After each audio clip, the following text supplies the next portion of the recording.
But where one door closes, another one opens. See you next time.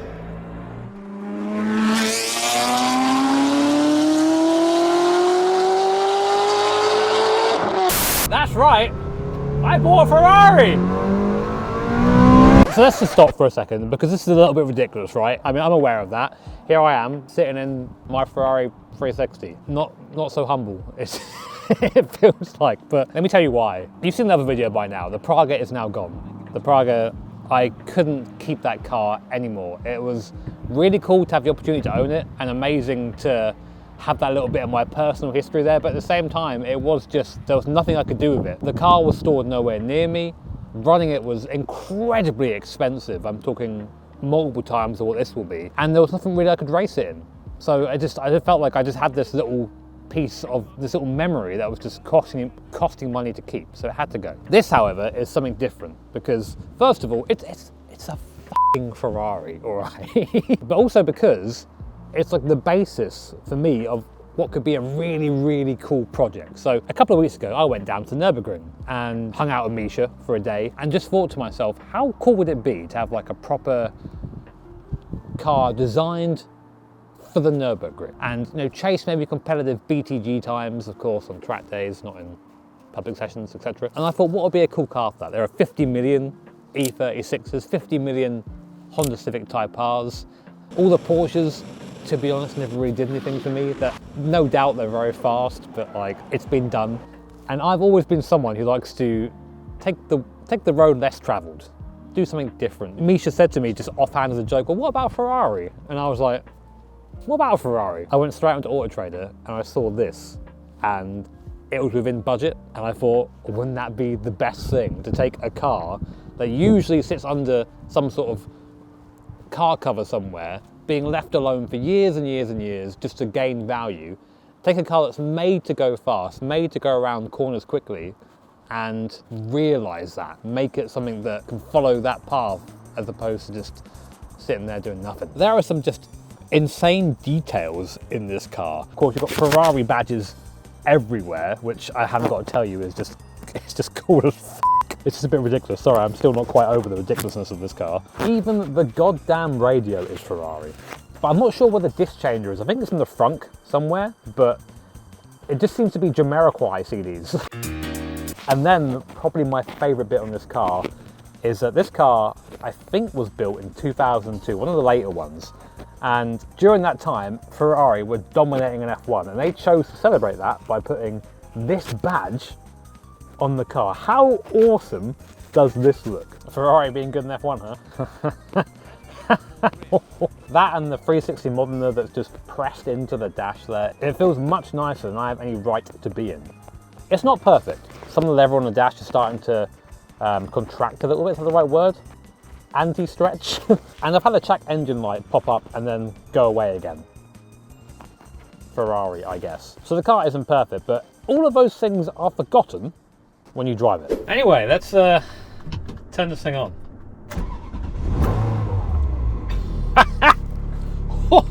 Oh, entering my super villain era with this one, boys. Everything in this car like feels actually made of something. I'm so used to driving kind of old Japanese cars where it's a bit plasticky inside. This is, of course, nothing like that whatsoever. So it is power steering, so it's nice to drive. The clutch is pretty heavy. Something to say like straight away. That is, I do feel like the clutch is pretty heavy. But you get this great clunk from the gated shifter. I had the option whether to buy this car in manual or the flappy paddle sort of F1 style. They're called F1s, those ones. And I don't know, despite the fact that technically the F1 gearbox is going to be a quicker car on circuit and stuff like that, for me, it just, how could you not have a manual in a car like this? Oh, speed bump. It's not too bad over speed bumps. It's a little bit spooky. Thing is, this car, it takes a little while to warm up this car. It's a flat plane V8, 3.6 or a 3.8 litre. I'm going to have to actually come back to that one. I forget how big the engine is. But it just means lots of displacement, lots of engine, lots of oil to warm up. So it takes a little bit to come up to temperature. But that's okay, because you get to spend that time cruising around feeling like some sort of Don. Whoa. Vans are scary. The thing is, though, you drive this car on the roads, and I'm a firm believer of the road is not a racetrack, and you can very, very quickly get into racetrack speeds in this car. I can't go. Where am I going to go? Where am I going to go?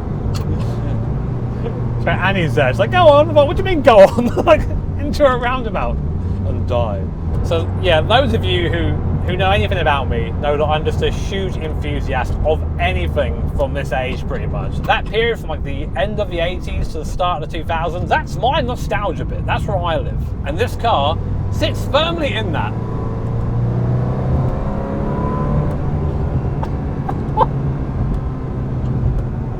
It sounds so good. We're just pootling around. It still sounds great.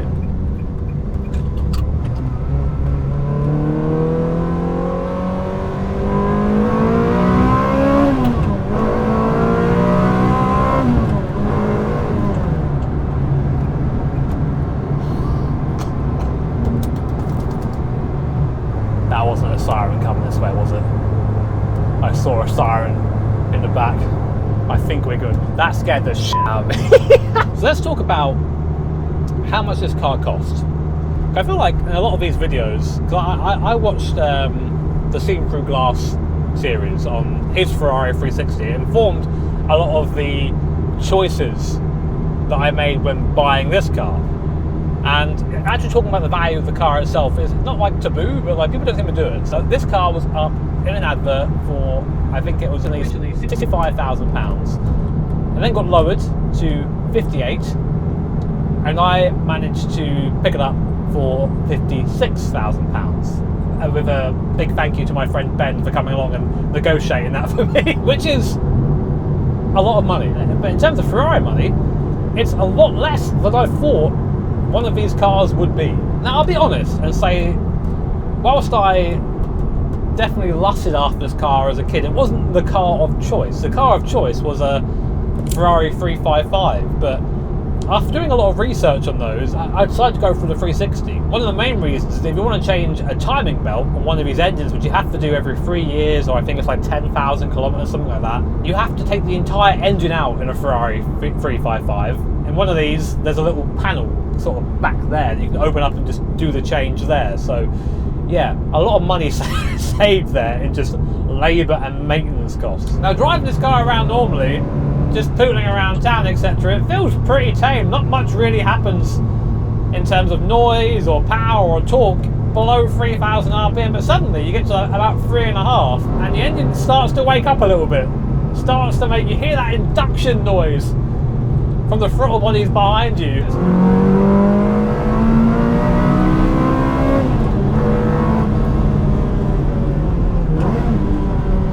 Woo. She sounds good. She sounds strong. There aren't many better sounds in this world than a V8 NA Ferrari from the 90s, man. Holy shit. The response there. This car will definitely get you in trouble, for sure. For sure it will get you in trouble. But let's talk specs, shall we? So, just under 400 horsepower in this car. Everyone says 400 horsepower, but it's not. It's like 390 something if you're going to be pedantic about it, and you know I am. But let's say 400 horsepower, rear wheel drive, mid-engine, engine sat behind us. You can see it through this glorious rear view mirror. It's like a viewing glass, like a viewing window for this work of art that sits behind you. There is traction control, there is ABS, it's quite basic, it's from the 2000s, so it sort of works, which is nice. So, red line here, 8,500 RPM. 8,500 RPM V8. Whew.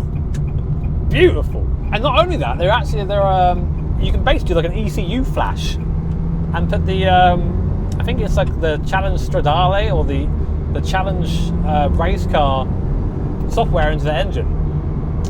And then you rev to 9,200 RPM. But we'll talk about that another time. That sounds like expense to me. H-pattern, 6-speed with this amazing gated shifter. I mean, you're there clonking away, you're feeling like you're driving. It's the coolest thing. It actually feels a lot like the old, do you remember the old Thrustmaster shifter? That old thing? It feels a lot like that. It's got that similar gate on it. No idea how much it weighs. It weighs this much, according to Wikipedia, but it feels pretty pointy. I think in part the fact that it is mid-engine, it could definitely be pointier. That's something we'll get into again another time. So the thing is, like, I wanted to make this video and have like a concise like plan of what I was going to say in it and what I'm going to do. But honestly, I've been here just rambling because I'm just so excited that I'm in here driving this thing. I'm driving a Ferrari around, for crying out loud. Like, I'm not going to give you like a sob story or anything, but you guys know it. I used to work part-time stacking shelves at night in Tesco. Now, this is my life. Something completely different and ridiculous. I have a beautiful family, beautiful son, and now a fucking Ferrari. Let's talk about the elephant in the room, shall we? Which is maintenance costs. These things are kind of renowned for being pretty spenny on maintenance. This one, it's better than its predecessor, the 355, but it is still not great. But more importantly, it is a lot less than running Minty or the Praga. And I was trying to do those things at the same time a couple of years ago. What a stupid thing that was. And I thought to myself, I want to do something else. And when Misha put the idea of this thing in my head, that was it. That was like only a week and a bit ago, and here I am now in it.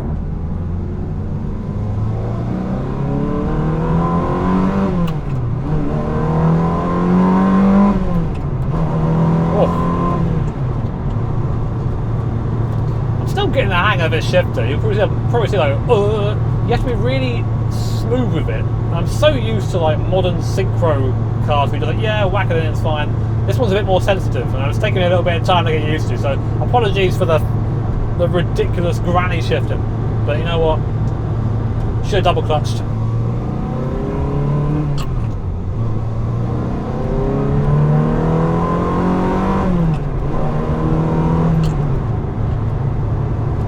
So you know me by now, I'm not someone that keeps a car stock. I like to fiddle with cars and make them faster. Well, in my mind, faster anyway. I want to build this car for the Nurburgring, not as a race car. I've made that mistake already. Making a race car is a terrible idea. Buy race cars, don't make them. It's much cheaper. That's the eventual end vision for this car. There's a few steps to go down before we get there, but it's going to lead the life that I think this car should lead, you know. It shouldn't sit there and do nothing. Like, something I really want to do in my life is spend like a month at the Nurburgring and just like lap it every day, enjoy the environment, enjoy the culture there. It's like Forza Horizon, man. Before that, I'm gonna need a car, something that I can put in some laps with, that's gonna be fun, fast, and hopefully something we can all learn from. That maybe it's a bad idea to take a Ferrari to the Nurburgring, but this car is gonna be that for me, and I cannot wait. I cannot wait.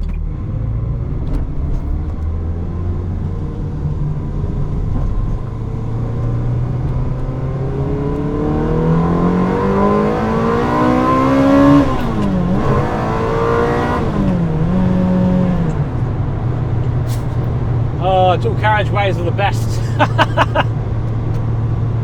They are the best. Holy hell. This car sounds so good, man. Oh, I'm in love with it, man. I'm in love with it already. How can you not be?